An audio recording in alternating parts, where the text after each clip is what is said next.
Judge Leonardus Willem was widely known for his unwavering integrity. In a world of law riddled with intrigue and manipulation, he stood firm as a symbol of justice and truth. A devout Christian, he was respected by his peers and feared by lawbreakers. The court he presided over was renowned for its firmness. There was no room for lies, and certainly no mercy for criminals. One cool morning, a seemingly small yet complex case landed on his desk. A 19-year-old Muslim youth named Faris was accused of stealing an expensive watch belonging to a prominent businessman. The initial evidence looked damning. CCTV footage showed Faris near the scene, and a witness from the businessman's side claimed to have seen him running from the store when the alarm sounded. Faris entered the courtroom dressed modestly, his face calm. He didn't cry or plead. He simply looked at Judge Leonardus with clear eyes, like someone who knew he was innocent but was ready to face a bitter reality. "Did you steal the watch?" Leonardus asked in a heavy voice. "No, Your Honor. I was just passing by the store. I had just finished praying at the nearby mosque. At the time of the incident, I was walking to the bus stop," Faris replied calmly. "Then why was your face caught on camera?" Leonardus continued. "I turned toward the store when I heard the alarm. Maybe that's when my face was captured." The businessman sat in the witness chair with a scornful look. He insisted that Faris was the thief. But something in the young man's demeanor made Leonardus hesitate. He saw no fear, nor the false bravado typical of liars, only tranquility and conviction. Curious, Leonardus asked the court's legal team to re-examine all angles of the CCTV footage, not just the clip provided by the plaintiff. After several days of review, a recording from the store's back camera surfaced, showing another figure, a man in a black jacket and hat, slipping something into his pocket before running off. That man was not Faris. This new evidence changed everything. Leonardus ordered Faris's release and declared him innocent. Faris simply bowed his head and said, "Alhamdulillah. Thank you, Your Honor." But what disturbed Leonardus the most was not just the acquittal, it was Faris's attitude.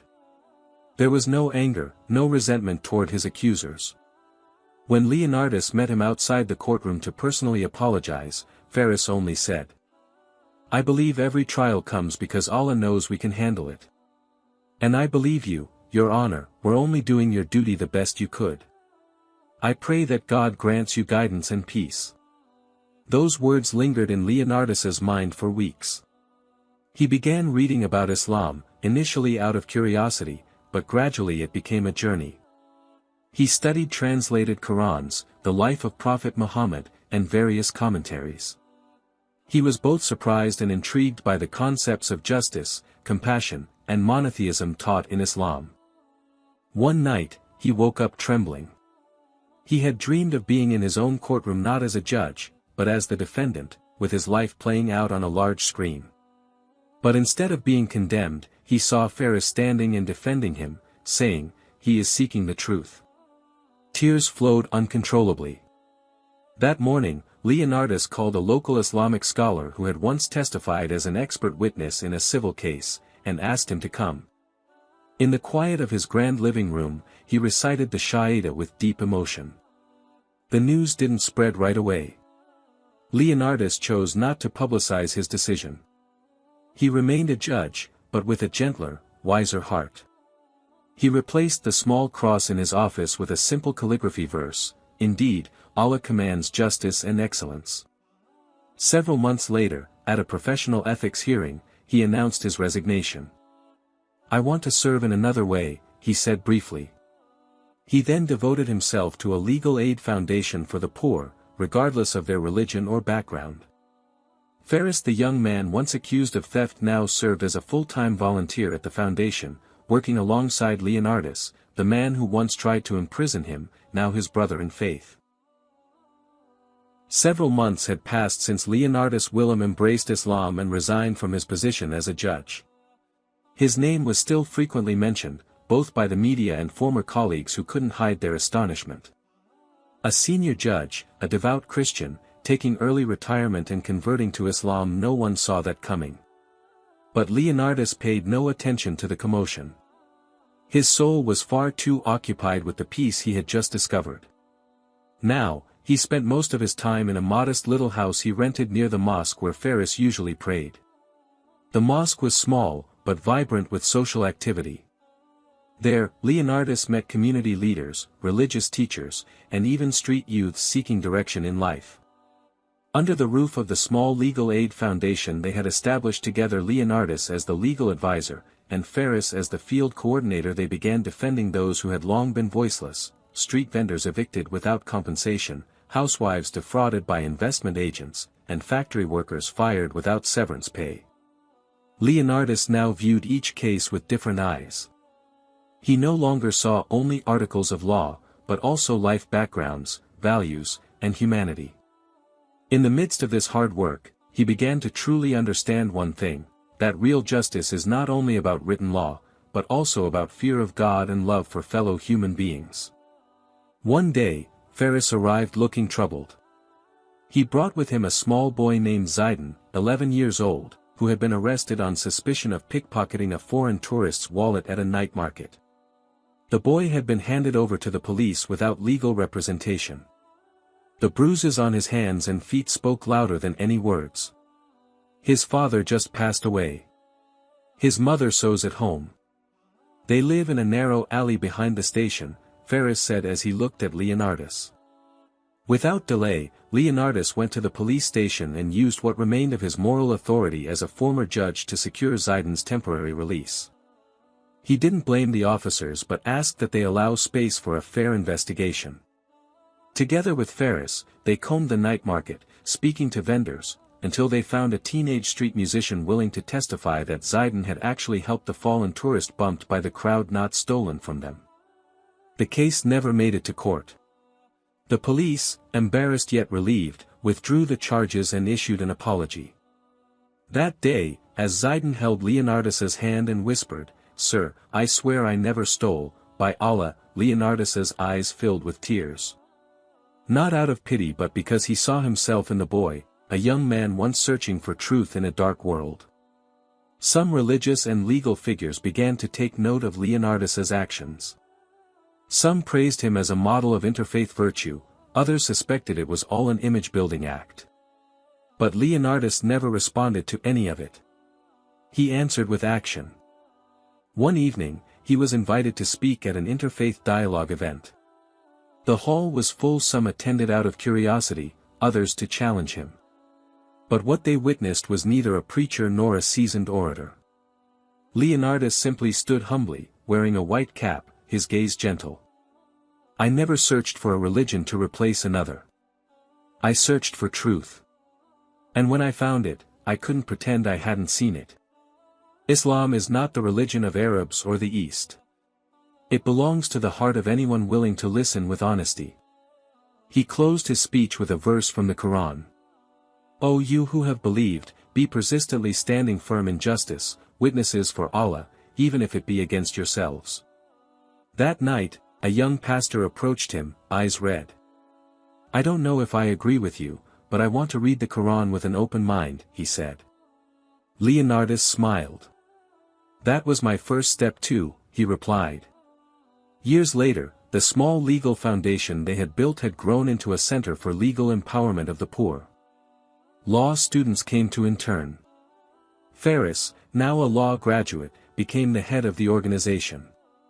Leonardus was no longer fully active. Age had weakened his body, though not his spirit. Every Friday, he sat on a wooden bench on the porch of the mosque that was once foreign to him, the place where he first felt peace, welcoming anyone who wanted to learn about justice and faith. Many came to him with questions, doubts, even cynicism. He never argued with them. He simply shared his story. And in every story he told, Ferris's name was always the first he mentioned. Time aged the skin, but not the spirit. That's what Ferris saw in Leonardus, or as the locals now more often called him, Pak Nur. He still woke up at dawn, still walked to the mosque, even though his steps had grown shaky and his breathing heavier. Ferris had once asked him directly about his health. "Pak Nur, why don't you go to the hospital? I'll take you. We can ask for a specialist." Leonardus simply smiled. I've already been examined long ago. It was my heart that was sick, but alhamdulillah, it's healed. The rest, I'll let time take care of. Ferris fell silent. He knew Pak-Nur wasn't avoiding treatment, he had simply come to terms with life in his own way, simple, surrendered, and without burdening others. But behind that calmness, Leonardus was racing against time.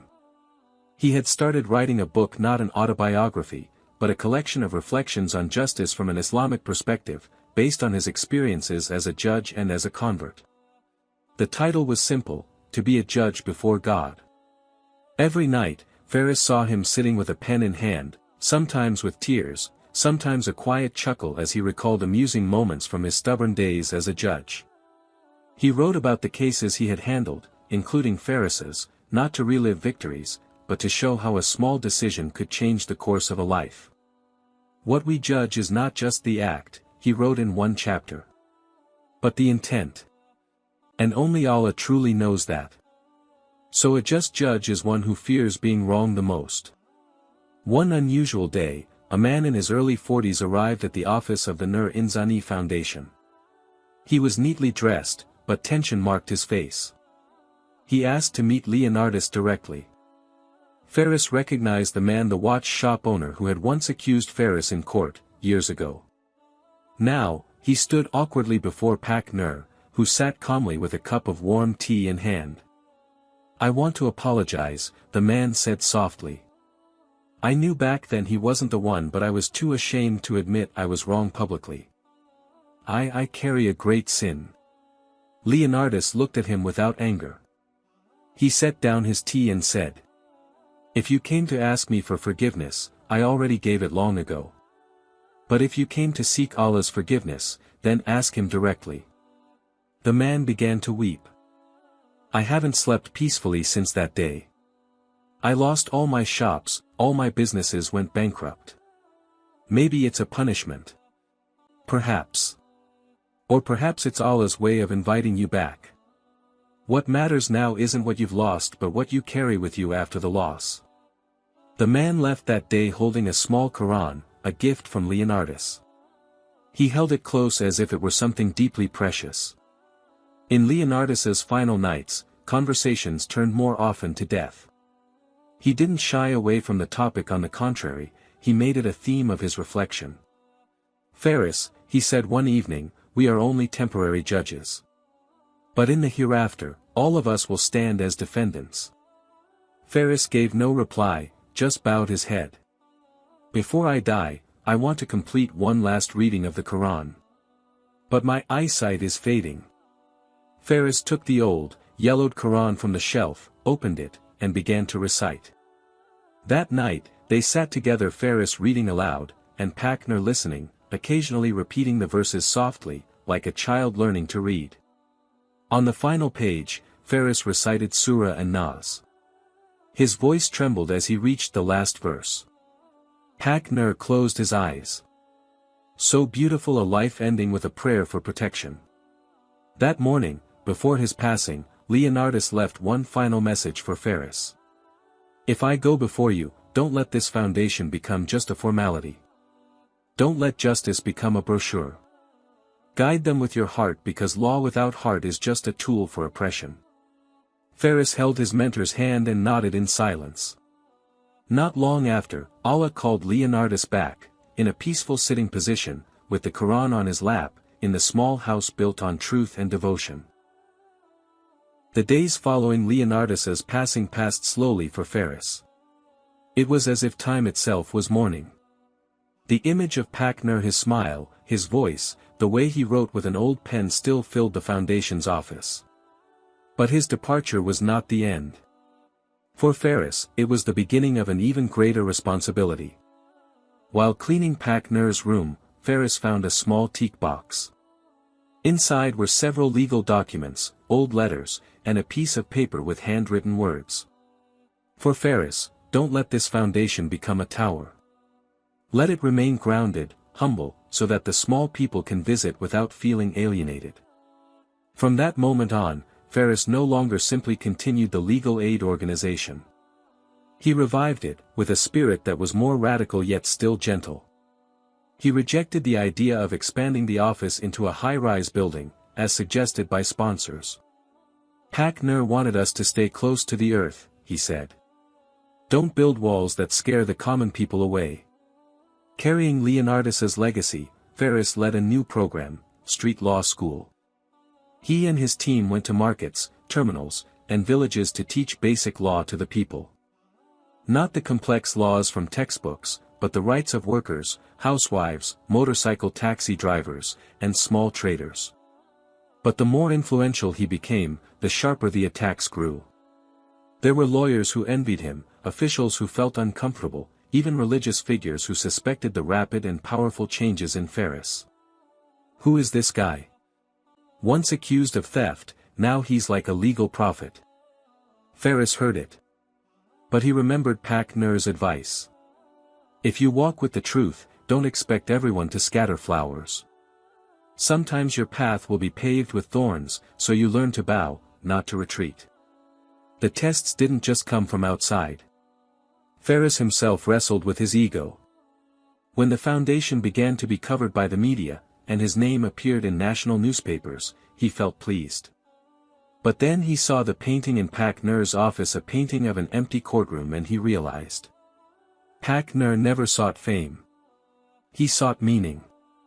That night, Ferris prostrated longer than usual.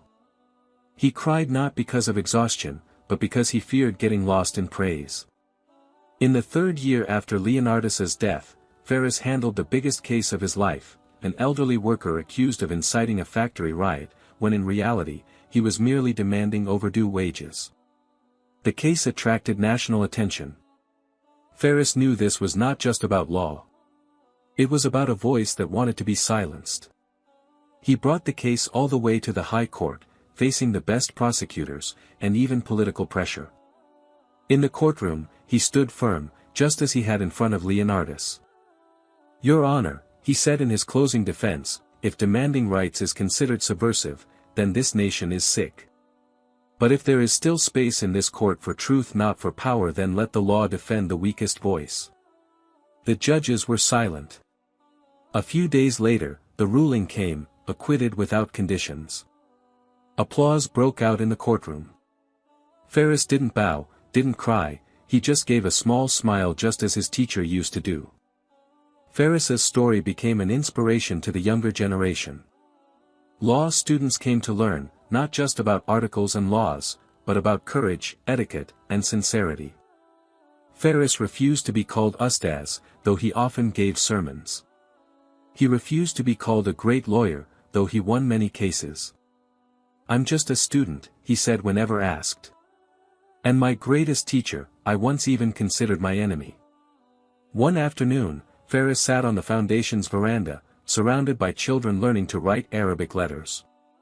One of them innocently asked, "Brother Ferris, were you ever in prison?" Ferris smiled. Yes. But not all prisons are bad. Some prisons actually make us free. The child was confused. But Ferris knew, one day, they would understand.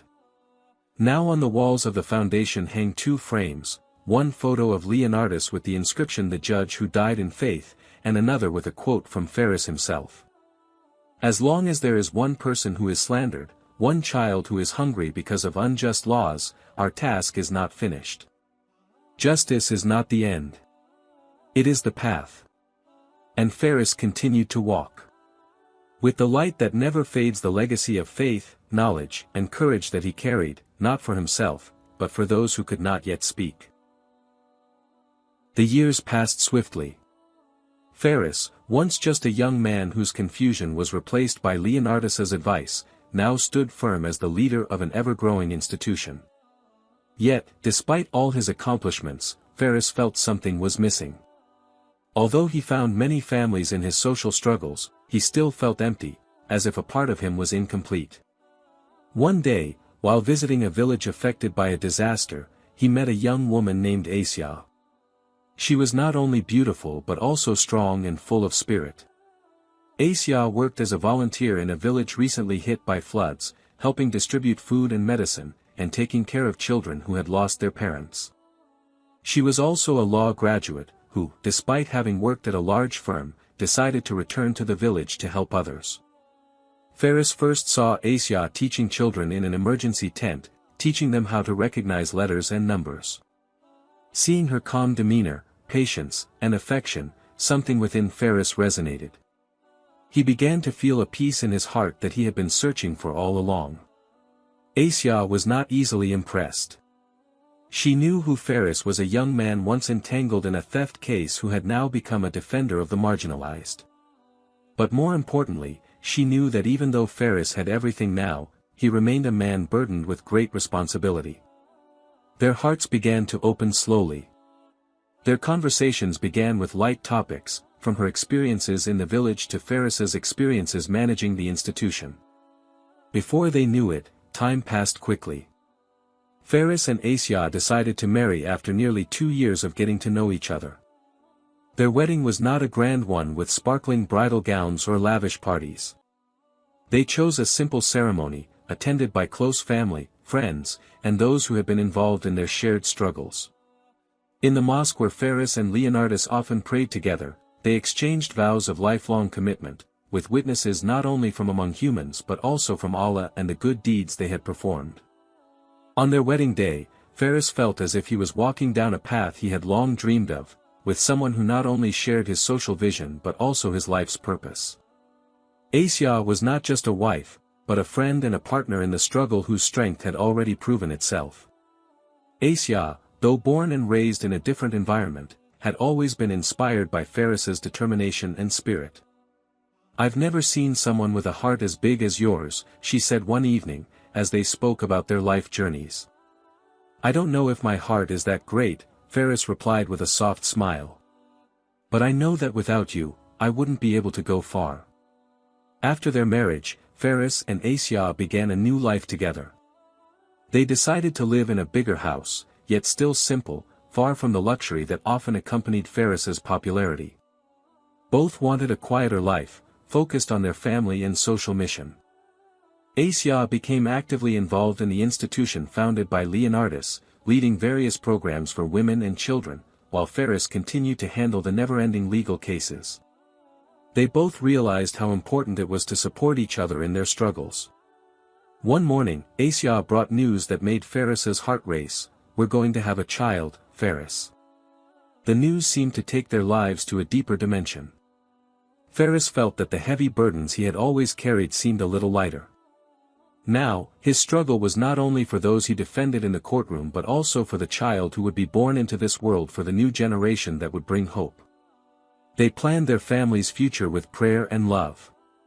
There were no grand plans for luxury, but more about how to raise their children with the values they believed in: justice, compassion, and sincerity.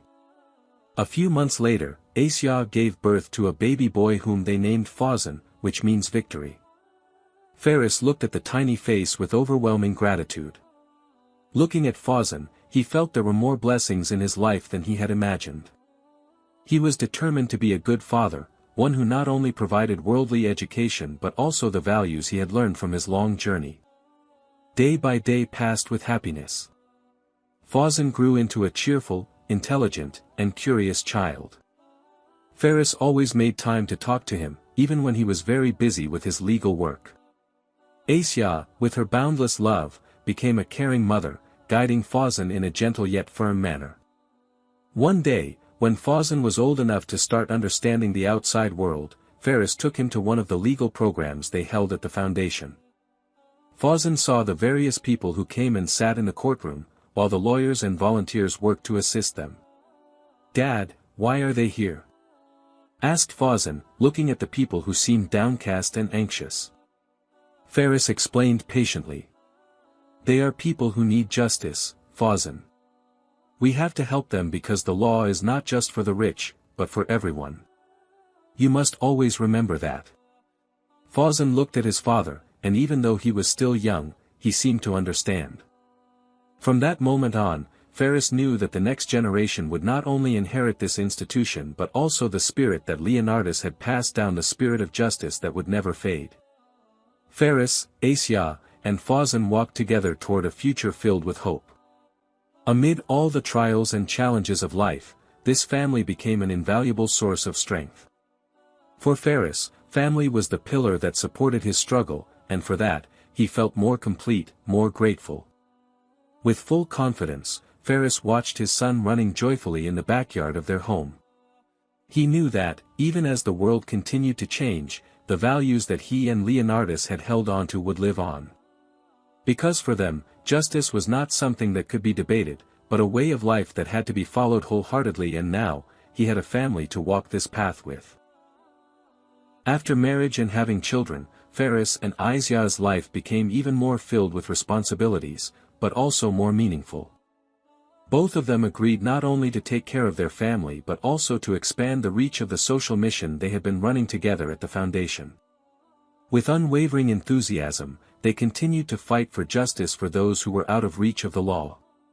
Faris and Asia realized that to create lasting change, they needed to go beyond just providing legal assistance in the courtroom.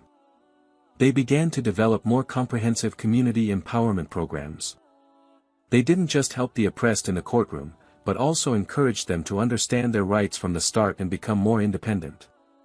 Faris started training more legal volunteers from various backgrounds, while Asia focused on skill training for women and children.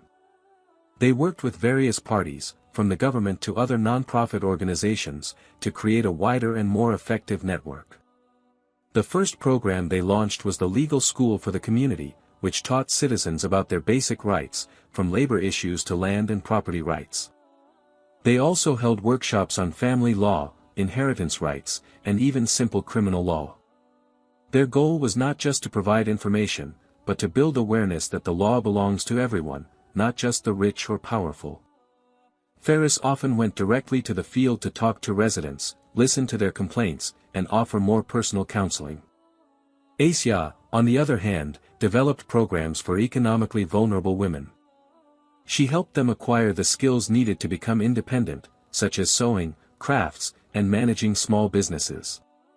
Their main goal was to create a more resilient community, one that did not just rely on aid but could stand on its own. New challenges, facing corporations and systemic injustice. However, as their social mission grew, so did the challenges they faced. One of the biggest challenges came from large corporations exploiting legal loopholes to exploit labor and ignore workers' rights. One major case they handled involved mass layoffs at a large factory that had committed serious violations of labor rights. The factory, one of the largest producers in the country, claimed that the layoffs were due to economic reasons. However, Faris and his team found evidence that workers were forced to work beyond reasonable hours without compensation and were not given their rights according to the applicable labor laws. This case became very complicated. The corporation had great influence, with many officials involved. But Faris was not afraid. He was determined to fight for workers' rights, even if it meant going up against greater power. Faris led the legal action, organized peaceful protests, and gathered more evidence of violations committed by the company. Asia, with her experience in the field, worked with the workers to form a stronger advocacy group. They strategized to pressure the company and sought support from various civil society organizations. However, the pressure from those in power was intense. On several occasions, Faris and Asia received direct threats. But they stood firm. They knew that this was part of their struggle. Faris, who had long avoided confrontation with powerful forces, now faced it with his head held high, confident that justice would prevail in the end. After months of legal and social battles, they finally won the case. The factory was forced to pay compensation to the workers and improve their working conditions. This case became an important milestone in Faris and Aisyah's social mission journey and also gave a great boost to their foundation's growth. Expanding social footprint, foundation and broader networks. With this victory, Faris and Aisyah's foundation became more widely known. Their programs grew rapidly, reaching various segments of society, and more volunteers joined.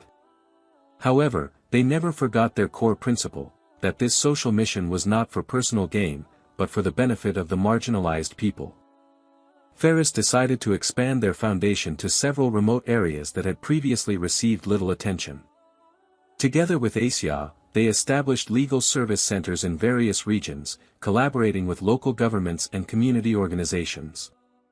At these centers, they provided free legal services, held skill training, and offered psychological and educational support for those affected by social injustice. They also began organizing the Law Day for All, an annual event providing free legal counseling, health checkups, and psychosocial support for those in need. This event became very popular and attracted thousands of people from various social backgrounds. Through this event, they not only helped people directly but also raised public awareness about the importance of their rights. Ferris and Asia continued to ensure that their institution remained an inclusive space where people from all backgrounds could learn, discuss, and receive the help they needed. Ferris felt that, even though they had achieved so much, there was one thing more important than anything else: the moral and spiritual legacy they would leave for their children, for future generations. Fawzan, now a teenager, often spent time with Ferris at the foundation, learning about basic rights, justice, and social responsibility. One afternoon, after a large event attended by thousands of people, Fawzan asked his father, "Dad, why do we have to help others?" Ferris smiled and answered, "Because we were born to share, Fawzan. The goodness we plant in this world will be a light for those who are in darkness. And the justice we fight for is the greatest legacy we can leave." Asia, who overheard the conversation, smiled proudly. She knew that this social mission was more than just a job. It was their calling in life, and now, that calling had also been accepted by their child. Ferris and Asia knew that this mission would never be finished. Every day brought new challenges, new people who needed their help. But they also knew that with every small step they took, they were bringing light and hope to this world. The social mission carried out by Ferris and Asia has not only impacted the lives of the individuals they helped but also the community as a whole. Every program they launched became a stepping stone toward creating larger social changes, involving collaboration between social institutions, the community, and the government. Through an integrated approach, they successfully raised more awareness and took tangible actions to address deep-rooted social problems. The Legal School for the Community program, which started a few years ago, has grown rapidly. It not only helped the community understand their basic rights but also created local leaders capable of advocating for justice in their communities. Over time, more villages and towns have had local legal representatives, people who previously had no access to legal knowledge, now able to provide assistance to others. Pak Hadi, a farmer from a remote village who once didn't know his rights related to land, is now one of the trainers in the program. He not only teaches other farmers about land rights but also began advocating to protect their land from being seized by more powerful parties. "Before, I just gave up," Pak Hadi said. "But now I know I can speak up, and I can protect my rights." This is what Ferris had hoped for, a program that empowers people to not just wait for help, but also to become part of the solution. The trained legal volunteers are now able to assist hundreds of people with their legal issues, from inheritance problems to land disputes, without having to go through complicated and expensive procedures. Asia's empowerment programs for women and children also showed significant impact. The Women's Skills Training Program, which initially started with sewing and crafting skills, has now developed into an independent venture reaching thousands of women from various backgrounds. Ibu Siti, a housewife who once felt trapped in her routine, now leads a small business group that sells clothes they make from their sewing. She feels proud not only because she generates income for her family but also because she has inspired other mothers in her village to do the same. "Before, I only knew how to cook and take care of children," said Ibu Siti with a smile that never left her face. "Now, I can make money, and I know my rights as a woman." Asia feels immense joy seeing these women rise. They not only have skills but also have the self-confidence and financial freedom they need to move forward. In addition to individual empowerment, another noticeable impact is the change in social infrastructure. Ferris and Asia, through their foundation, collaborated with local governments and other non-profit organizations to improve public facilities that were desperately needed by marginalized communities. They initiated the development of legal and social service centers in areas that previously had no access to such services. One of the biggest examples is the construction of a legal and health service center in a coastal area, which had been extremely underdeveloped in terms of basic services. At this center, the residents receive free healthcare services, legal consultations, as well as skill education. This program has been extremely helpful for the residents, many of whom are fishermen or farmers who could not afford medical bills or lawyers. This center also provides legal assistance for victims of domestic violence, DV, and child laborers, two social issues that were quite concerning in the area. The center not only offers medical and legal support but also provides a safe space for victims to speak out and start a new life. Beyond the direct impact on individuals, these programs have begun to create wider social change at the community level. Awareness of basic rights and social justice has become more deeply rooted. The community no longer sees injustice as an unchangeable fate. Instead, they feel empowered to fight against injustice in a lawful and organized manner. Every program they run focuses not only on legal education but also on social awareness building. They hold public dialogues and panel discussions that involve the general public, the government, and community leaders to talk about important issues such as human rights, child protection, and social justice. Ferris is often invited to speak at these forums. He not only teaches about the law but also encourages the community to take an active role in social change. We cannot expect change to come only from the government or big institutions, Ferris said in one of his speeches. Change must come from us, from every individual who cares and is brave enough to stand up for the weak. One of their greatest achievements has been the launch of scholarship programs for children from poor and marginalized families. They understand that education is the key to ending poverty and social injustice. This program provides opportunities for children with potential to continue their education to a higher level, even if they come from disadvantaged backgrounds. Hadi, a child from a fishing family, is one of the scholarship recipients. Before, Hadi only dreamed of becoming a teacher but felt limited by his financial situation. With the help of the scholarship program initiated by Ferris and Asia, Hadi was able to continue his education to university and is now a dedicated educator committed to returning to his village to teach other children. Before, I thought education was something only the rich could access, said Hadi with bright eyes. Now, I know that with help and support, my dream can come true. The impact of the programs run by Ferris and Asia has already been felt, both at the individual level, community level, and society as a whole. They have created a social network that supports each other, which not only provides material assistance but also builds awareness of the importance of social justice, human rights, and self-empowerment. Although there are still many challenges to face, particularly in dealing with deeper systemic injustices, Ferris and Asia know that their mission will never be finished. Every change they make is a small step toward a more just world. They believe that while one individual or one community cannot change everything, a group of people united with a common purpose can change the world. With this spirit, Ferris and Asia move forward together, walking a long road toward greater justice for those who have yet to have their voices heard, and for future generations who will continue this struggle. Fawzan grew up surrounded by his parents' social mission.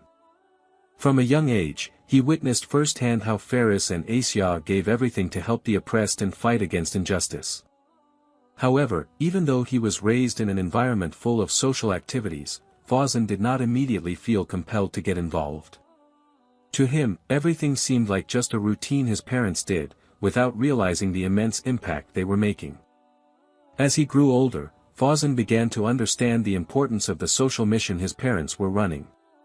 He directly witnessed how Ferris and Asia's struggle changed many lives, how communities that were once marginalized now had access to better legal, educational, and health services. Fawzan felt inspired, although at first, he felt unprepared to carry such a heavy burden. During his teenage years, Fawzan began to feel a growing interest in the social issues and justice that his parents had always discussed. He saw children his age living around the legal aid centers established by Ferris and Asia and observed how they were able to attend school, learn skills, and receive the support they needed. One day, Fawzan accompanied his father to an event called Law Day for All in a village far from the city. When he saw a child his age, Rina, who had previously had no access to education, now able to continue her studies thanks to the foundation's help, Fawzan felt a significant shift within himself. Rina, who used to help her parents work in the fields, was now a diligent student with a dream of becoming a doctor. Rina approached Fawzan with a wide smile. "Thank you, Kak Fawzan, for making this school possible," she said with sparkling eyes. Fawzan was silent. Those simple words touched his heart, and for the first time, he realized that his parents' foundation was not just a job, it was a path to give hope and a future to those who had been forgotten. "Rina, you are a living example of the change that can happen," Fawzan replied, trying to hold back the emotions rising in him. At that moment, Fawzan felt as if the heavy burden had become lighter, and he began to realize that he too had a significant role in continuing this mission. After finishing high school, Fawzan decided to continue his education in law. However, his choice to become a lawyer was not solely driven by his parents' legacy, but by his desire to better understand the legal system he had seen often was not always just. He wanted to be someone who could play a role in changing policies and legal systems, not just provide legal aid for the marginalized. In university, Fawzan actively joined various social organizations and learned about human rights, legislation, and the legal systems that protect vulnerable groups. While he deeply respected the legacy his parents had given him, Fawzan sought his own path to continue the social struggle with a broader perspective, focusing on public policy. One thing that greatly inspired him was his internship at the legal aid institution where his parents worked. There, he met various individuals who not only needed legal assistance but also psychological and social support. One of them was Pak Jamal, a farmer who lost his land rights due to a legal dispute influenced by corruption. Fawzan was shocked to see how the legal system often favored those in power, and how Pak Jamal, who had once given up, finally got his land back thanks to legal aid from the institution. Pak Jamal said to him, "I never felt empowered before. But when I knew there were people who would listen and fight with me, I felt like I got my life back." Fawzan felt that this was his calling in life, to create systemic change through legal policies that favored ordinary people. From these experiences, he decided to continue his parents' struggle with a more strategic approach. He wanted to structurally change the legal system to make it more inclusive and just for all layers of society, especially the marginalized. After graduating, Fawzan returned to the foundation his parents had established, but this time with a broader vision. He founded the Public Law and Advocacy Institute, which focuses on policy change and legal advocacy at the legislative level. Fawzan wanted to fight for policies that not only supported social justice but also involved the community in the policymaking process directly related to their lives. At this institute, Fawzan and his team not only provided legal aid to individuals facing legal issues but also worked alongside the government and civil society to advocate for more just policies. One of the first initiatives they launched was advocacy for regulations on the protection of farmers' land, focusing on protecting farmers' rights against the frequent illegal land transfers. Fawzan began working with various farmer groups and communities affected by policies that were not in their favor. He introduced new ways of conducting legal advocacy by involving the community in policy drafting and ensuring their voices were heard at the negotiating table. As time passed, Fawzan began to realize that his struggle wouldn't stop with policy changes but also needed to include empowering the younger generation who would continue this social mission. For this reason, he started a social leadership training program for young people interested in joining the efforts for social change. In this program, Fawzan taught them about human rights, social justice, and how to advocate for change within the legal and public policy systems. The program grew quickly, and Fawzan felt proud to see many young people, who previously knew little about social issues, becoming active in driving change. They were not only involved in humanitarian efforts but also had brilliant ideas on how to improve the existing legal and social systems. Seeing Fawzan grow into a person fully committed to social justice, Faris and Asya felt an immense sense of pride.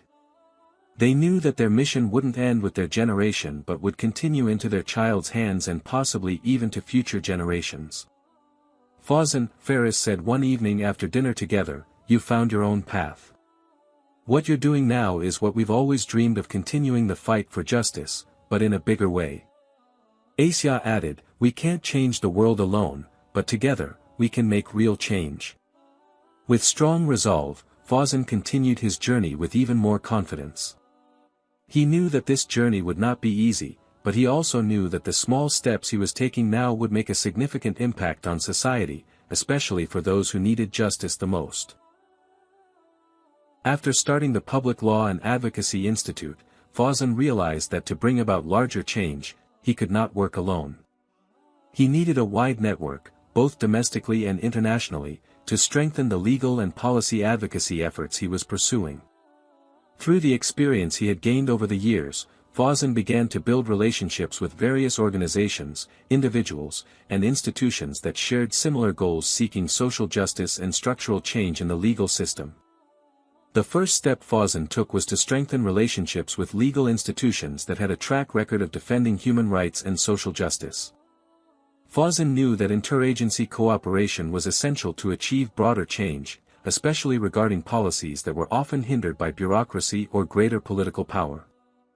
Fawzan began by visiting advocacy institutions with experience, such as the Legal Aid Institute and National Commission on Human Rights.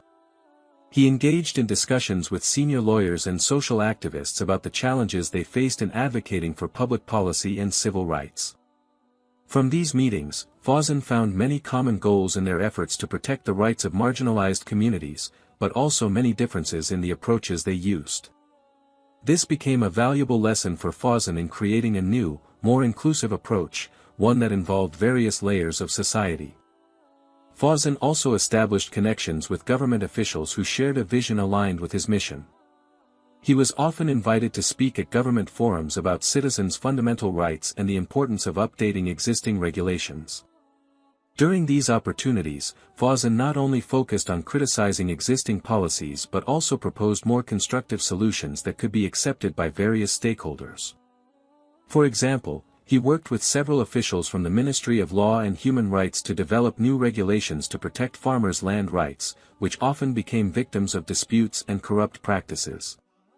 By collaborating with supportive officials, he succeeded in introducing this policy change concept to the legislative committee responsible for passing the regulation. In addition to working with legal institutions and the government, Fawzan also realized the importance of building coalitions with civil society organizations. He began to connect with local organizations focused on community empowerment, such as those helping women victims of violence, youth in legal trouble, and minority groups whose voices were often unheard. By joining various coalitions and social forums, Fawzan successfully expanded his network and listened directly to the needs of communities that were not represented by the government or formal legal institutions. From this, new ideas emerged, and he started developing community empowerment programs that were more based on the specific needs of these groups. One of the most important coalitions for Fawzan was the Coalition for Women's and Children's Advocacy, which focused on protecting the rights of women and children, particularly in the context of human trafficking and child marriage. This coalition, consisting of various non-governmental organizations and activists, provided Fawzan with opportunities to speak directly with those affected by policies or social injustices. Fawzan played a crucial role in drafting laws to protect women and children, which are now accepted in many regions as the standard for protection. As his local network grew, Fawzan also understood the importance of expanding his network internationally. Many issues faced by communities were not confined to one country but were global, such as human trafficking, gender equality, and climate change, which threatened the well-being of vulnerable populations. Fawzan began reaching out to several international organizations, such as Amnesty International, Human Rights Watch, which had programs relevant to the mission he was running. He attended several international conferences on human rights and policy advocacy, where he shared his experiences and listened to best practices from other countries that had succeeded in achieving social policy changes. At one international conference abroad, Fawzan met Dr. Sophia, an expert in international law focusing on migrant rights. They developed a good communication relationship, and Dr. Sophia offered assistance in the form of funding and international networks to support projects in developing countries, particularly in the areas of migrant protection and legal reform. This opened up a significant opportunity for Fawzan to expand his programs, not only domestically but also to reach broader communities in Southeast Asia. With his network growing stronger, Fawzan decided to launch a national advocacy campaign aimed at introducing significant reforms to the existing legal system, particularly concerning the rights of marginalized communities. This campaign involved various civil society organizations, legal institutions, and local governments that he had built relationships with over the years. Fawzan, along with his team, designed a series of meetings and discussions involving communities, government officials, and lawyers to discuss social issues. One of the key topics of this campaign was regulatory changes related to land rights, which often became a source of injustice for small farmers. With his extensive network and support from various parties, the campaign successfully attracted media attention and public support, creating a wave of backing for the necessary reforms. Strengthening social impact, building networks for the future. Through international cooperation, local coalitions, and growing government support, Fawzan was able to create a broader impact beyond just legal services. He now had a larger platform to advocate for just and inclusive policies and influence decisions made by stakeholders at both national and international levels. Through the network he built, Fawzan not only created space for knowledge sharing, but also for more effective collaboration in addressing complex social issues.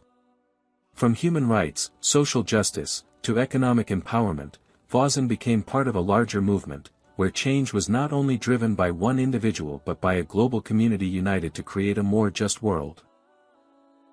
After the national advocacy campaign began, Fawzan felt a high level of enthusiasm and energy among his team and partners. However, he also realized that this journey would not be smooth. Behind the strong support from various civil society organizations and international institutions, Fawzan had to face many challenges, especially in changing a system that had been in place for so long. One of the biggest challenges he faced was resistance from those with vested interests in maintaining the existing system. Some political lobbies closely tied to large companies or powerful individuals strongly opposed proposals for regulatory changes that could reduce their profits. One of the most contested issues was land policy reform, which could affect land control by large corporations that had long taken over land from small communities. Fawzan often found himself in closed-door meetings with government officials trying to dampen the campaign, citing concerns about national economic security or potential disruptions to social stability. Sometimes, discussions became heated, especially when Fawzan faced officials with direct ties to large landowners. Despite this, he did not back down. He understood that change often requires time and continuous struggle. No major change can happen without going against the current, Fawzan thought to himself as he walked out of a tense meeting. However, he knew that he had significant support from the public and an international network ready to back him. Fawzan felt that the international network was beginning to offer crucial support in facing these challenges. Amnesty International, Human Rights Watch, and several other international organizations became more actively involved in the campaign, providing political advocacy and diplomatic pressure on those in power. They also brought international attention to human rights violations resulting from unjust land policies. With the help of international organizations, Fawzan successfully organized an international conference on land rights, attended by various stakeholders, ranging from social activists and policymakers to world leaders. This conference provided a global platform for Fawzan to highlight the issues in his homeland and invite innovative solutions that could be implemented at the national level.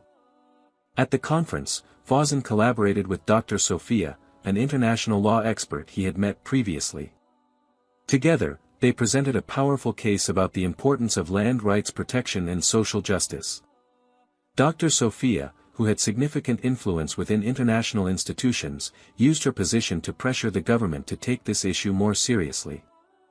Fawzan also brought a delegation of farmers and indigenous communities directly affected by the policy to speak before the international forum. Their real stories about how their land was seized without fair compensation made a significant impact, not only at the local level but also in the eyes of the international community. Their voices are the most important, said Fawzan as he prepared the farmers to speak. They are the ones who truly know the suffering they've experienced, and we must ensure that the world hears them. Over time, the influence of the international network began to show tangible results. Through diplomatic pressure and international advocacy, the government started to open up space for dialogue with various stakeholders.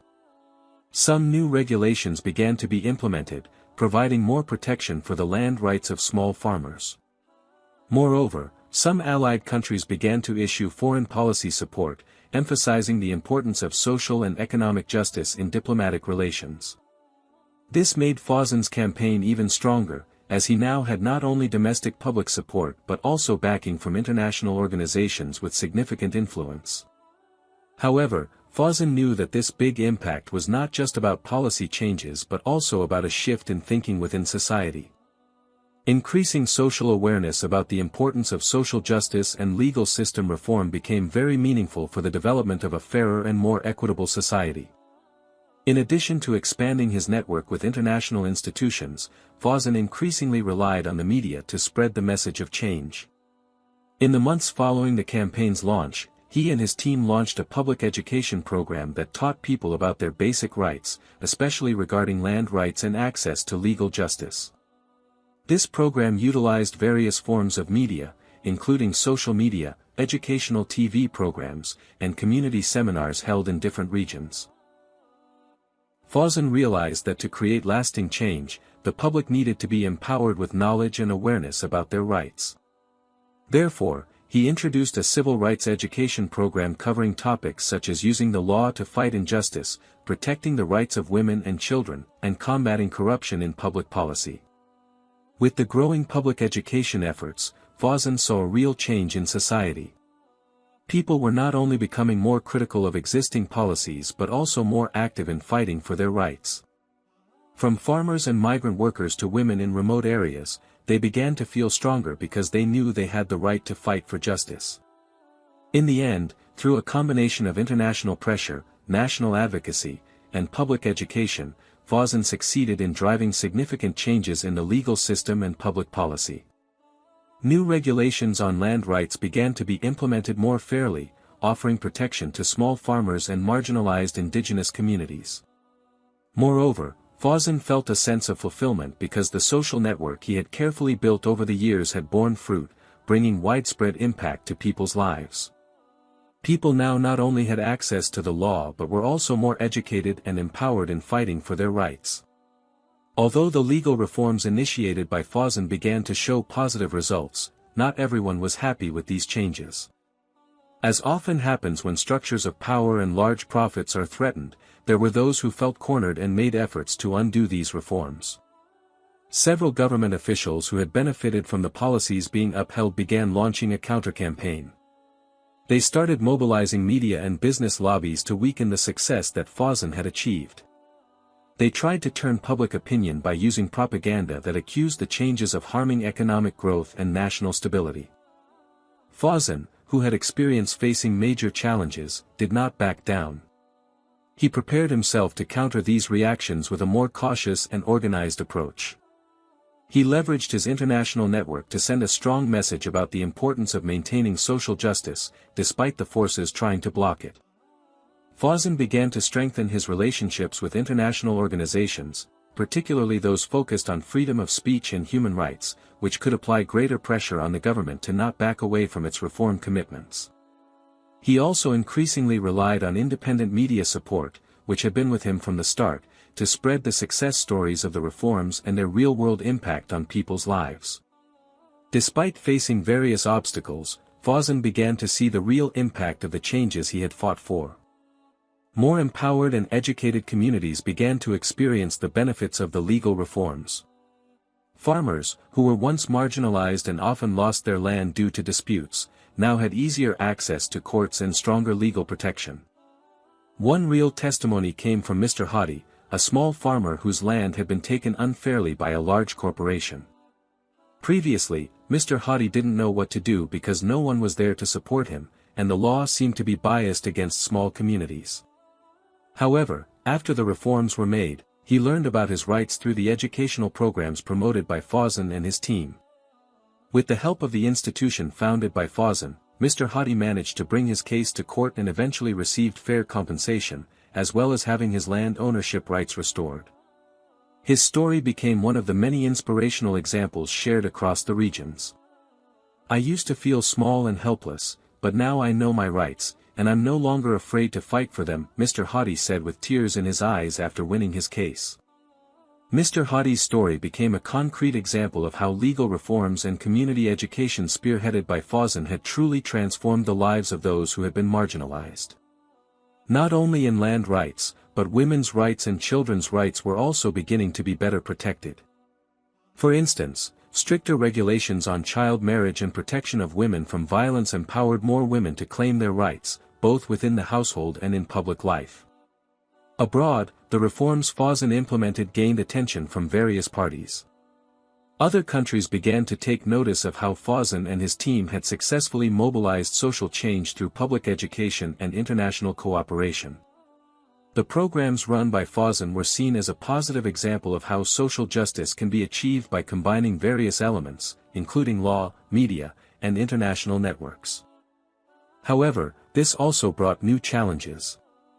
Some powerful countries with political and economic interests related to Fawzan's country began to exert pressure not to delve too deeply into issues considered sensitive in bilateral relations. This created a dilemma for Fawzan. Would he continue fighting for social justice despite pressure from major countries that viewed these issues as potential disruptions in diplomatic relations? Fawzan remained firm in his principles. "Commitment to social justice is a principle higher than diplomatic relations," he said in an international interview. To confront these challenges, Fawzan further strengthened his network with international organizations such as the United Nations Development Programme, World Justice Project, and the International Bar Association. They provided legal and logistical support that allowed the reforms to continue growing despite political and economic hurdles. As time passed, Fawzan did not only focus on achieving legal reforms but also on ensuring the sustainability of these changes. He began to develop training programs for young people interested in pursuing careers in social law and advocacy. These programs aimed to produce young lawyers who were not only skilled in legal knowledge but also passionate about social justice and human rights.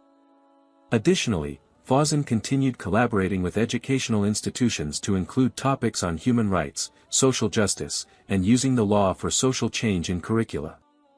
He hoped that in the future, society would have a better understanding of how the law should work to protect the vulnerable and support the marginalized. After years of struggle, Fawzan realized that although challenges still existed, he had successfully laid a strong foundation for broader social change. The education programs, policy reforms, and international cooperation he had built offered new hope for communities that had previously been forgotten by the legal system. In the end, Fawzan understood that his fight was not just about changing laws, but also about changing the mentality of society about justice, rights, and standing up for the weak. He knew that although he might not witness all of these great changes in his lifetime, he had left a legacy that would live on through future generations, who would continue the struggle.